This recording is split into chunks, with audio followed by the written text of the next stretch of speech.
Well, good morning. Are you guys ready to have some more fun in Fresno County? I know we spent a lot of time a couple months ago looking at southeast Fresno County. I don't want to leave out northeast Fresno County. So today we're going to be taking a look at Cressman's, we're going to take a look at Shaver Lake, Huntington Lake, Big Creek, and we're going to end up in China Peak as well. So come on, let's go check these areas out. Well, we're on the 4-lane. We're heading up to Cressman's. We're going to try some delicious pies.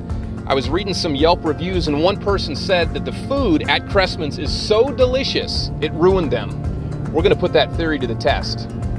So we're inside Cressman's right now, and as you can see, Cressman's is more than a convenience store. It is a local grocery store. Take a look at some of these pastries and also these cookies. These cookies are not cookies that have been made by machines. They're being made in the back right now. So if you want to come out and enjoy some peanut butter cookies, some snickerdoodles, which are my personal favorite, they make the best. But we're going to have some pie just in a minute, but I had to show you this display case with some of the most delicious desserts right here at Cressman's. Bumbleberry pie. It's our signature pie.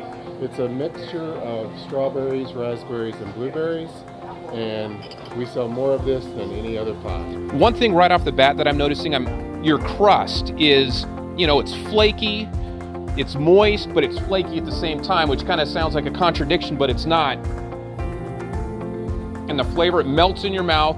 It is amazing. So how did you come up with this pie, the combination of these berries, which work well together? Tell me about that. Our cooks, we experiment a lot. And of course, we have to try everything. And what we did was we started out with a mixture of berries and we edited it to what we thought our customers would like the most. So if you want to try bumbleberry pie, you have to come to Cressman's. All right, we're leaving Cressman's. And you heard it here first.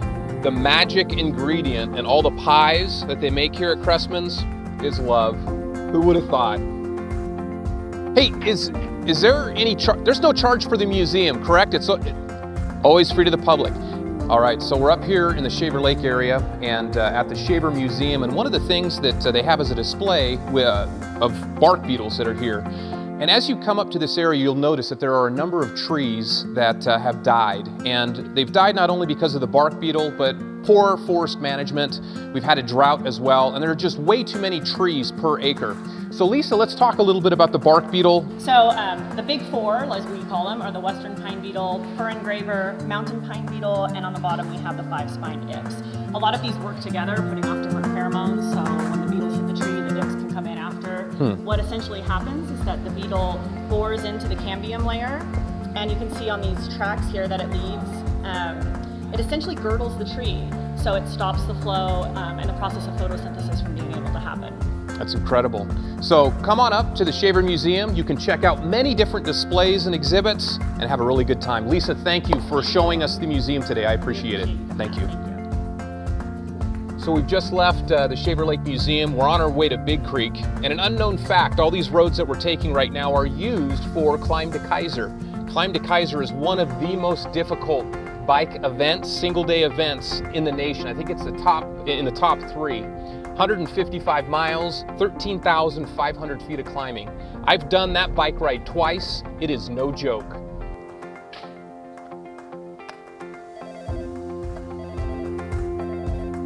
Hello. Are you Andrew? I am. I'm Nathan. Nathan. How do I stop that from ringing? You don't. All right.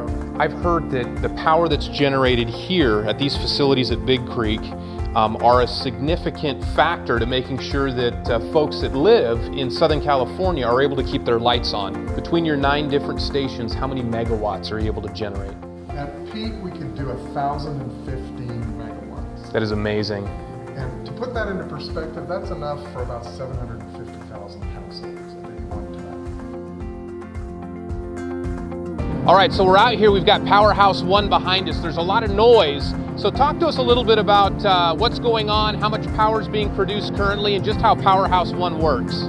Well, Powerhouse 1 gets its water from Huntington Lake, Okay. which is almost 2,000 feet above us.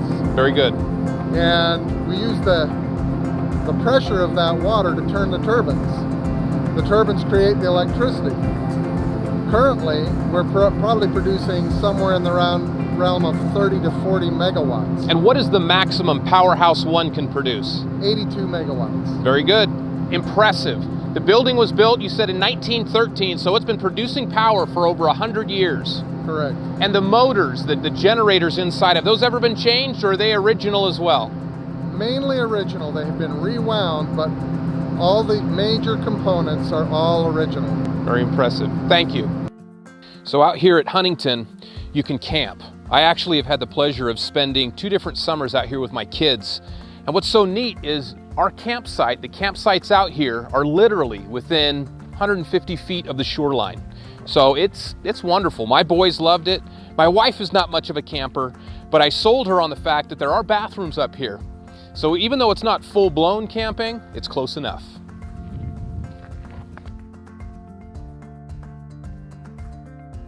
China Peak, where's the snow? Wait a minute, it's October, but give it about another month, this place is gonna be covered in the beautiful white stuff.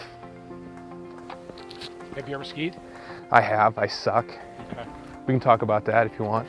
What I always try to tell people about this resort is, there's a reason they call it Central California. It's centrally located. You can not only can you get a lot of places quickly, huge access to LA, huge access to the coast, huge access to San Francisco, but there's so much people can do here in terms of recreation that they're very, very lucky to live in that area because you're so close to it. Nowhere are you as close to a ski resort of size. This is the 8th largest ski area in the state. It is the 5th highest ski area in the state. Now off season, do you open up the facility for weddings? Oh, yeah. So talk to me a little bit about things that people can do here during the summertime that maybe they're just not aware of. We'll do about a dozen weddings a year, virtually every Saturday all year long. We host all of the special events for all the regattas at the lake.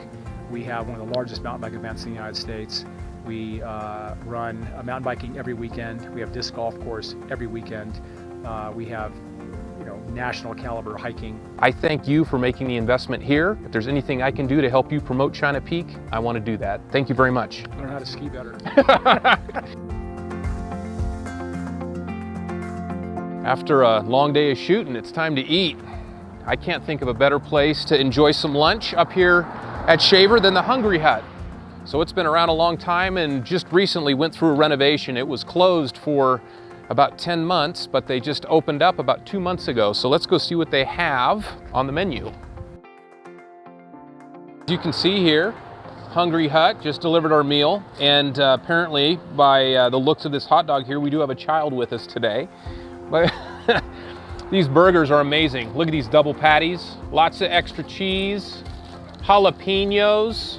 What more could you want? Look at this shake. Big old berries in here. Let's rock.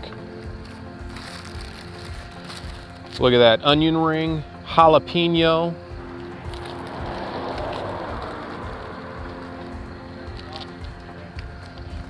Carl's Jr. has nothing on the Hungry Hut. Oh, hey, big fella. Look at that. Oh shoot, there's several.